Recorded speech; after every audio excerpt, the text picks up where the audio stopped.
Hello scientist. तो चलिए start करते हैं अब अपनी एक्सरसाइज 6.2। तो साइंटिस्ट एक्सरसाइज 6.2 के क्वेश्चन स्टार्ट करने से पहले थोड़ा सा इसका इंट्रोडक्शन ले लेते हैं कि इस एक्सरसाइज के अंदर हम कंटिन्यूटी के कौन से केस पढ़ने वाले हैं। ठीक है, तो साइंटिस्ट इसके अंदर ना सबसे पहले तो आप ये देखिए, आपको ये तो पता है कि कॉन्टिन्यूस फंक्शन किसको बोलते हैं, ठीक है, और किसी भी फंक्शन की जो कॉन्टिन्यूटी है वो कैसे चेक करते हैं। लेकिन इसके अंदर साइंटिस्ट अपने पास दो कंडीशन थोड़ी सी अलग आ जाती है। सबसे पहली कंडीशन तो ये है, continuity of any function on an open interval, on an open interval। तो साइंटिस्ट सबसे पहले तो ये देखिए ओपन इंटरवल और क्लोज इंटरवल क्या होते हैं, ठीक है। और सेकंड कंडीशन अपनी हो जाएगी continuity of a function on close interval. तो साइंटिस्ट ओपन इंटरवल और क्लोज इंटरवल का क्या मतलब होता है, सबसे पहले तो आप ये देखिए, ओपन इंटरवल का मतलब होता है कि जैसे आपके पास कोई भी दो पॉइंट है, पॉइंट ए है और पॉइंट बी है। अगर मैंने इस पॉइंट ए और पॉइंट बी को ओपन ब्रैकेट लगा दी तो इसको ओपन इंटरवल बोलते हैं। अब साइंटिस्ट इसका मतलब क्या होता है, कई स्टूडेंट ऐसा करते हैं कि इसको ओपन इंटरवल बोलते हैं लेकिन उनको पता नहीं होता एक्चुअल में इसका मतलब क्या है। किसी भी नंबर लाइन के ऊपर साइंटिस्ट, ये एक नंबर लाइन है, यहाँ पे आपको पता है जीरो होता है, इस तरफ एक्स एक्सिस और वाई एक्सिस होती है, जो आपको पता है एनीथिंग एल्स। तो साइंटिस्ट मान लेते हैं कि यहाँ अपना पॉइंट ए है और यहाँ अपना पॉइंट बी है, मान लेते हैं कुछ भी। तो साइंटिस्ट पॉइंट ए से लेके बी तक जितने भी पॉइंट्स होंगे, इसके बीच में जितने भी पॉइंट आएंगे, उस हर एक पॉइंट के लिए जो फंक्शन है वो कॉन्टिन्यूस होगा। अगर फंक्शन ए पॉइंट पे कॉन्टिन्यूस होता है और बी पॉइंट पे कॉन्टिन्यूस होता है, इसके बीच में जितने भी वैल्यू आएगी उन सभी के लिए कॉन्टिन्यूस होगा। लेकिन साइंटिस्ट इसका ओपन ब्रैकेट का मतलब क्या है कि यहाँ से लेके ए से लेके बी तक इसके बीच में जितनी भी वैल्यू है ना, उन वैल्यू के लिए कॉन्टिन्यूस है, लेकिन इसके अंदर ए और बी साथ में इन्वॉल्व नहीं है। तो यहाँ पे साइंटिस्ट आपने पहले भी किया होगा, +1 क्लास के अंदर हम पढ़ के आए हैं अच्छी तरीके से कि नंबर लाइन के ऊपर इसको कैसे डिनोट करते हैं। तो इसको साइंटिस्ट ऐसे ओपन सर्कल से डिनोट करते हैं। ओपन सर्कल का मतलब ये है कि ए से लेके बी तक जितनी भी वैल्यू है वो सारी की सारी इन्वॉल्व है, लेकिन खुद ए और खुद बी ये दोनों साथ में इन्वॉल्व नहीं है। यही ओपन इंटरवल का मतलब होता है। एक सेकंड केस हम करते हैं क्लोज इंटरवल। क्लोज इंटरवल आता है अपना, अगर आपको ये भी आपको पता होगा शायद। क्लोज इंटरवल के अंदर साइंटिस्ट पॉइंट ए से लेके पॉइंट बी, लेकिन इसके साथ में एक क्लोज ब्रैकेट लगती है, ठीक है। इसको छोटी ब्रैकेट बोलते हैं, इसको बड़ी ब्रैकेट बोलते हैं, यानी कि क्लोज इंटरवल। क्लोज इंटरवल का मतलब है कि यहाँ अपना पॉइंट ए है, यहाँ अपना पॉइंट बी है, पॉइंट ए से लेके बी तक इसके बीच में जितने भी नंबर्स आते हैं वो सारे के सारे इसमें इन्वॉल्व तो हैं, लेकिन खुद ए और खुद बी ये भी इसके अंदर इन्वॉल्व हैं। तो ए भी इसके अंदर इन्वॉल्व है और बी भी इसके अंदर इन्वॉल्व है। तो यहाँ पे अपने को यहाँ पे देखिए, ये जो सर्कल इसको डार्क करना पड़ता है, आपको ये पहले भी पता होगा, ठीक है। अगर हमने ये डार्क सर्कल कर दिया तो इसका मतलब है ए भी खुद इन्वॉल्व है, ए से लेके बी तक, और बी भी खुद इन्वॉल्व है। इसको क्लोज इंटरवल बोलते हैं। तो इसके बीच में साइंटिस्ट अपने को कंटिन्यूटी निकालनी पड़ती है कि कोई भी फंक्शन है वो ए से बी, अगर ए पॉइंट के लिए कोई फंक्शन कॉन्टिन्यूस है और बी पॉइंट के लिए कोई फंक्शन कॉन्टिन्यूस है, तो इनके बीच में जितने भी साइंटिस्ट वो नंबर आएंगे उन सभी नंबर्स के लिए वो फंक्शन कॉन्टिन्यूस ही मिलेगा आपको, ठीक है। ये तो साइंटिस्ट बिल्कुल नॉर्मल सा है। इसके बाद में आगे और केस पढ़ते हैं हम। कुछ कॉन्टिन्यूस के कुछ इंपॉर्टेंट केस आ जाते हैं। Some important case on continuous. Continuous function के साइंटिस्ट बिल्कुल इजी से केस है, बस 2-4 है। सबसे पहला केस इसके अंदर पढ़ते हैं साइंटिस्ट। मान लेते हैं कि आपके पास कोई भी दो फंक्शन है, function F X plus function G X. Scientist दोनों के दोनों एक्स वाले फंक्शन है, ठीक है, और बस इनका हमने नाम थोड़ा अलग दिया है, इसको हमने एफ बोल दिया और इसको जी बोल दिया। साइंटिस्ट ये देखिए, अगर अपना कोई function F x function continuous है और जी एक्स फंक्शन कॉन्टिन्यूस है, दोनों कॉन्टिन्यूस फंक्शन का जब हम प्लस करते हैं, दोनों कॉन्टिन्यूस फंक्शन को जब हम ऐड करते हैं, ऐड करने के बाद जो अपना एक नया फंक्शन बनेगा वो नया फंक्शन भी अपना कॉन्टिन्यूस होगा, ठीक है। इज कॉन्टिन्यूस, ठीक है ना। अगर किसी दो अलग अलग कॉन्टिन्यूस फंक्शन को हम ऐड करेंगे, ऐड करने के बाद जो नया फंक्शन बनेगा वो भी आपका कॉन्टिन्यूस ही बनेगा। और इसी प्रकार साइंटिस्ट एफ एक्स और फंक्शन एफ एक्स और जी एक्स दोनों फंक्शन कॉन्टिन्यूस है, दोनों फंक्शन को एक दूसरे में से जब हम माइनस करेंगे, माइनस करने के बाद जो नया फंक्शन बनेगा वो भी आपका कॉन्टिन्यूस ही बनेगा। ठीक है। सिमिलरली मान लेते हैं कि आपके पास दो फंक्शन है एफ एक्स और जी एक्स है, दोनों कॉन्टिन्यूस फंक्शन है, दोनों कॉन्टिन्यूस फंक्शंस के मल्टीप्लाई कर देते हैं, एफ जी कर लेते हैं। ठीक है, दोनों फंक्शंस के हमने मल्टीप्लाई कर दिया, मल्टीप्लाई करने के बाद जो अपना एक नया फंक्शन बनेगा वो भी आपको कॉन्टिन्यूस ही मिलेगा। ठीक है। और एक लास्ट केस थोड़ा सा इसके अंदर ध्यान से देखना, एफ एक्स वाला फंक्शन है और जी एक्स वाला फंक्शन दोनों कॉन्टिन्यूस फंक्शन है और दोनों को डिवाइड करते हैं एक दूसरे के साथ में, वो भी साइंटिस्ट आपको कॉन्टिन्यूस मिलेगा, बट इसके अंदर एक कंडीशन है, दोनों फंक्शन आपको कॉन्टिन्यूस तो मिलेंगे लेकिन इसके अंदर कंडीशन ये है कि अपना जो जी एक्स वाला फंक्शन है ना वो नॉट इक्वल टू जीरो होना चाहिए। ये तो आपको पता है किसी भी फंक्शन के डिनोमिनेटर में कभी भी जीरो नहीं होता, अगर किसी भी फंक्शन के डिनोमिनेटर में जीरो होता है तो वो फंक्शन अपना इनडिटर्मिनेंट हो जाता है। ठीक है, यहाँ पे आपको बस ये ध्यान रखना है कि जी एक्स वाला फंक्शन है वो जीरो ना हो, बाकी ये फंक्शन आपको कॉन्टिन्यूस ही मिलेगा। बस ये छोटा सा इसका इंट्रोडक्शन है साइंटिस्ट। उसके बाद में देखिए एक्सरसाइज 6.2 का क्वेश्चन स्टार्ट करते हैं। उससे पहले थोड़ा साइंटिस्ट इसका एक केस और देखिए, मान लेते हैं कि अपना एफ एक्स और जी एक्स दोनों फंक्शन अपने कॉन्टिन्यूस है, आर कॉन्टिन्यूस। ठीक है, दोनों फंक्शन अपने कॉन्टिन्यूस है तो इन दोनों फंक्शन का कंपोजिट फंक्शन भी कॉन्टिन्यूस होगा। कंपोजिट फंक्शन क्या होता है बताता हूँ आपको, इन दोनों फंक्शन का कंपोजिट फंक्शन भी अपना कॉन्टिन्यूस होगा। Composite function are also continuous. अब कंपोजिट फंक्शन क्या होता है ये देखिए, कंपोजिट फंक्शन का मतलब ऐसे होता है एफ ओ जी एफ ओ एफ, इसका मतलब क्या है, फंक्शन ऑफ जी, यानी कि एफ वाले फंक्शन के अंदर जी की वैल्यू डालनी है। इसका मतलब होता है जो अपना एफ वाला फंक्शन है, एफ वाले फंक्शन के अंदर एक्स की जगह अपने को कंप्लीट जी वाली वैल्यू जी एक्स डालना है, ये अपना कंपोजिट फंक्शन होता है। आपको एग्जांपल भी देके बताऊंगा, आपको कंफ्यूज होने की जरूरत नहीं है। ठीक है, इसका मतलब फंक्शन के एक्स की जगह अपने को फंक्शन ही डालना है वापिस, कुछ भी हो सकता है, एफ ओ जी हो सकता है, एफ ओ एफ हो सकता है, या फिर जी ओ एफ भी हो सकता है। कहने का मतलब है कि किसी भी एक फंक्शन के अंदर एक्स की जगह दूसरा फंक्शन डालना है। आपको एग्जांपल देके बताऊंगा तब आपको अच्छे से क्लियर हो जाएगा। ठीक है, जैसे कि आपके पास ना दो फंक्शन दे रखे हैं, एफ एक्स की वैल्यू तो आपको एक्स स्क्वायर दे रखी है, कोई बात नहीं, लेकिन जी एक्स की वैल्यू आपको दे रखी है, जी एक्स की वैल्यू आपको एक्स प्लस वन दे रखी है। आपके पास दो फंक्शन है, अब मैं आपको बोल दूं कि इसका आप एफ ओ जी कीजिए। एफ ओ जी का मतलब है कि एफ वाले फंक्शन में एक्स की जगह जी एक्स डालना है, यानी कि एफ वाले फंक्शन में एक्स की जगह जी एक्स डालना है। एफ वाला फंक्शन कौन सा है, एक्स स्क्वायर, इस एक्स स्क्वायर में एक्स की जगह जी एक्स डालना है, यानी कि एक्स की जगह जी एक्स वाले फंक्शन की वैल्यू पुट करनी है, एक्स की जगह एक्स प्लस वन पुट करना है, एक्स प्लस वन, ये हमने फंक्शन में एक्स की जगह जी एक्स वाला फंक्शन पुट कर दिया और ऊपर उसका स्क्वायर दे रखा है, बिल्कुल इजी है। इसी प्रकार साइंटिस्ट हम ऐसे कर सकते हैं, एफ ओ एफ कर दिया।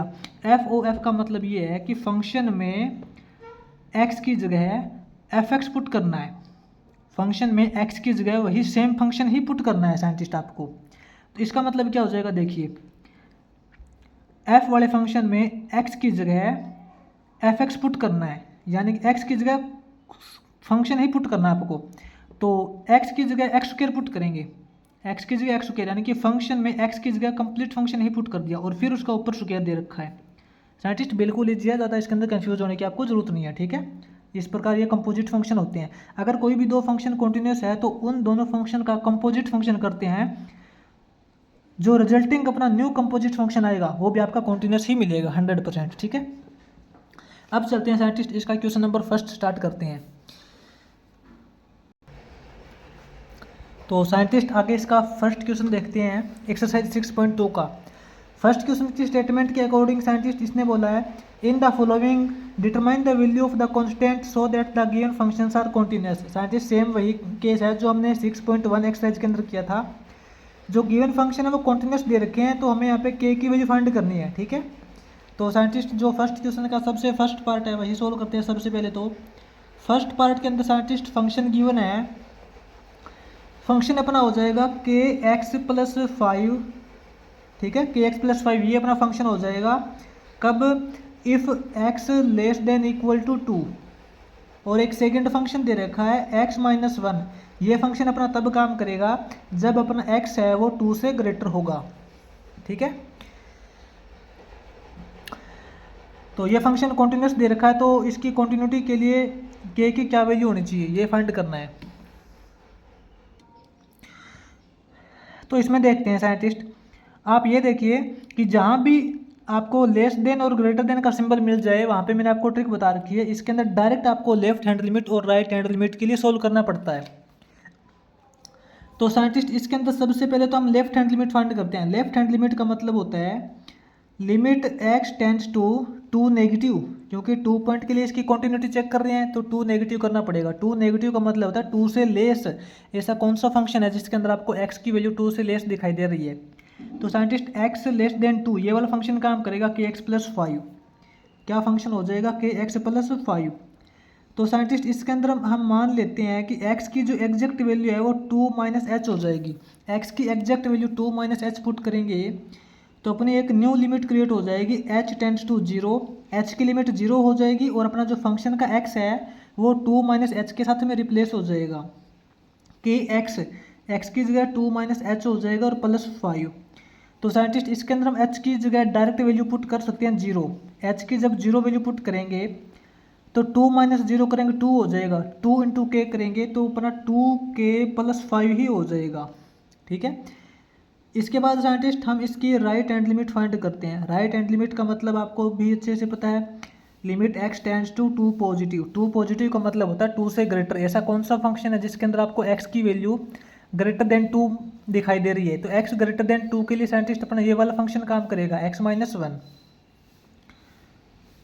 तो साइंटिस्ट यही सेम सिचुएशन इसके अंदर करते हैं। लेट मान लेते हैं कि x की जो एग्जैक्ट वैल्यू है वो 2 प्लस एच है।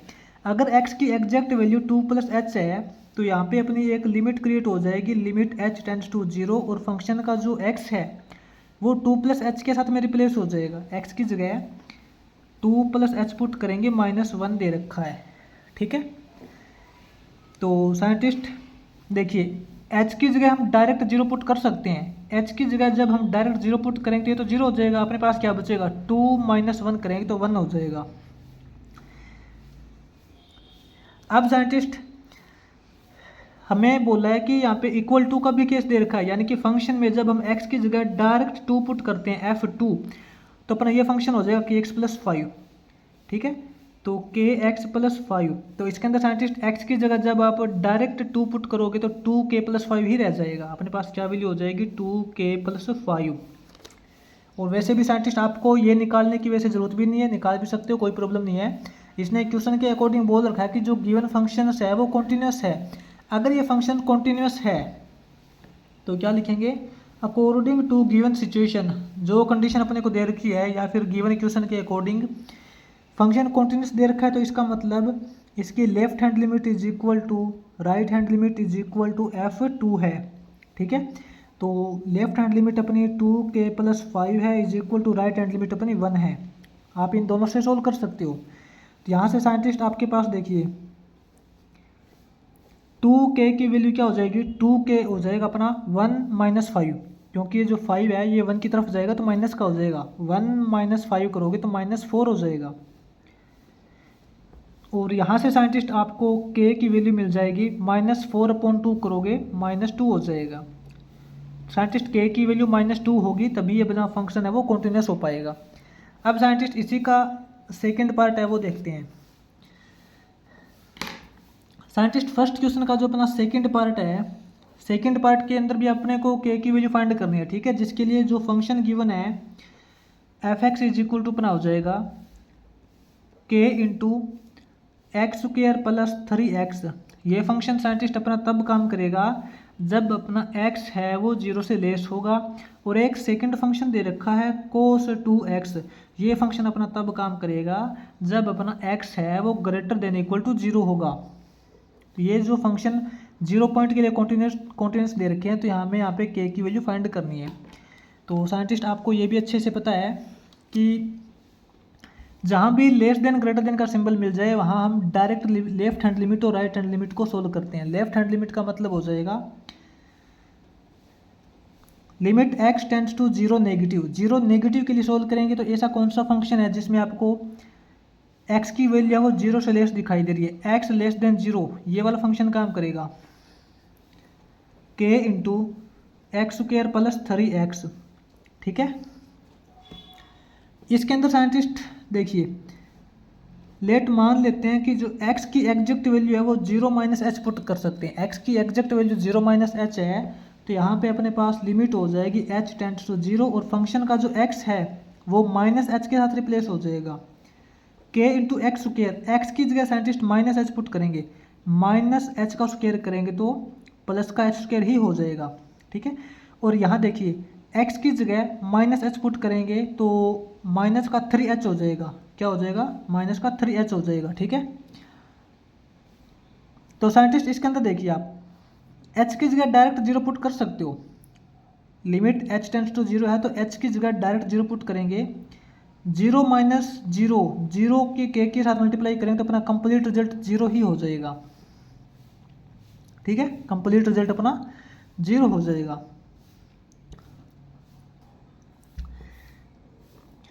अब साइंटिस्ट राइट हैंड लिमिट को देखते हैं। राइट हैंड लिमिट का मतलब है limit x tends to 0 positive. 0 positive का मतलब है कि 0 से ग्रेटर। ऐसा कौन सा फंक्शन है जिसके अंदर आपको x की वैल्यू ग्रेटर देन 0 दिखाई दे रही है? cos 2x, cos 2x। तो साइंटिस्ट इसके अंदर आप देखिए जहाँ भी 0 का केस आता है तो वहाँ पे आप x की जगह डायरेक्ट 0 पुट कर भी सकते हो, या फिर आप ऐसे भी मान सकते हो कि x की जो वैल्यू है इसके अंदर 0 प्लस h हो जाएगी। ठीक है, 0 प्लस h करके भी कर सकते हो, या फिर आप इसको डायरेक्ट भी सोल्व कर सकते हो, कोई प्रॉब्लम नहीं है। अगर हम इसके अंदर x की जगह 0 पुट करते हैं तो cos 0, तो साइंटिस्ट cos 0 की वैल्यू क्या होती है? 1। आप इसके अंदर ऐसा मत सोचना कि इसके अंदर हमने x की जगह डायरेक्ट वैल्यू कैसे पुट कर दी। हम इसके अंदर x की जगह डायरेक्ट वैल्यू पुट कर सकते हैं। ठीक है, क्योंकि एक लीनियर फंक्शन है, इसके डिनोमिनेटर में कोई भी ऐसी वैल्यू नहीं है जो फंक्शन को इनडिटर्मिनेट डिफाइन कर दे, तो इसकी वैल्यू हो जाएगी 0। लेफ्ट हैंड लिमिट और राइट हैंड लिमिट तो इक्वल आ गई। अब देखते हैं फंक्शन में x की जगह डायरेक्ट 0 पुट करते हैं। ऐसा कौन सा फंक्शन है जिसके अंदर x की जगह आपको डायरेक्ट इक्वल टू 0 दिखाई दे रही है? तो साइंटिस्ट डायरेक्ट इक्वल टू 0 के लिए तो अपना ये सेम फंक्शन दे रखा है cos 2x। तो साइंटिस्ट इसका भी सेम रिजल्ट आएगा। x की जगह 0 पुट करेंगे तो cos 0, सॉरी साइंटिस्ट यहाँ पे देखिए cos 0 की वैल्यू 1 होती है ना, हमने यहाँ पे थोड़ी मिस्टेक कर दी। cos 0 की वैल्यू 1 होती है, cos 0 की वैल्यू 1 होती है, तो 1 आएगा इसका रिजल्ट। और यहाँ भी साइंटिस्ट cos 0 की वैल्यू 1 हो जाएगी। अब साइंटिस्ट ये फंक्शन इसने क्या दे रखा है? इसने बोला कि ये जो फंक्शन अपना कॉन्टिन्यूस है, कॉन्टिन्यूस फंक्शन होने के लिए तो यहाँ पे देखिए scientist left hand limit is equal to right hand limit is equal to f0 होना चाहिए। लेकिन ये यहाँ देखिए राइट हैंड लिमिट की वैल्यू 1 और f0 की वैल्यू 1, लेकिन लेफ्ट हैंड लिमिट की वैल्यू देखिए साइंटिस्ट यहाँ पे क्या है? लेफ्ट हैंड लिमिट की वैल्यू 0 है। तो साइंटिस्ट ऐसा तो हो नहीं सकता कि 0 है वो 1 के इक्वल है। 1 और 0 कभी इक्वल हो ही नहीं सकते। 1 और 0 ये दोनों इक्वल नहीं है, तो हम ऐसा तो नहीं बोल सकते कि फंक्शन कॉन्टिन्यूस नहीं है, क्योंकि इसने क्वेश्चन के अकॉर्डिंग हमें ये भी बोल रखा कि फंक्शन कॉन्टिन्यूस है। फंक्शन कॉन्टिन्यूस भी है और कंडीशन भी फॉलो नहीं कर रहा है, तो क्या करें? तो साइंटिस्ट 0 इज इक्वल टू 1, तो साइंटिस्ट 0 तो इसके इक्वल हो नहीं सकता, तो आप इसको k इंटू 0 मान सकते हो। k इंटू 0, क्योंकि हमें वैल्यू तो k की ही फाइंड करनी है ना, तो k की वैल्यू क्या हो जाएगी? आप बोल सकते हो 1/0। 1/0 का मतलब होता है इनफाइनाइट, यानी कि k की वैल्यू इनफाइनाइट कुछ भी हो सकती है, इनफाइनाइट तक। साइंटिस्ट आप वैसे भी सोच के देखो, आप इसके अंदर k की वैल्यू कुछ भी पुट करोगे, चाहे तो आप इसके अंदर k की वैल्यू 1 पुट कर लो, क्योंकि h की वैल्यू 0 पुट करने के बाद कंप्लीट रिजल्ट अपना 0 ही हो जाएगा। अगर k की वैल्यू आप 2 पुट करोगे तो भी इसको 0 होना है, k की वैल्यू 3 पुट करोगे तो भी आप इसको 0 ही होना है। तो साइंटिस्ट यहाँ पे k की वैल्यू है वो कोई डिफाइन नहीं है, 1 होगी, 2 होगी, 3 होगी, 4 होगी, क्या होगी, यहाँ पे कोई डेफिनेट नहीं है, इनफाइनाइट वैल्यू है k की। ठीक है, तो हम यहाँ पे इसको बोलेंगे नन, आप इसको नन भी बोल सकते हो, k की वैल्यू कुछ नहीं है, या फिर आप इनफाइनाइट बोल सकते हो, ठीक है ना।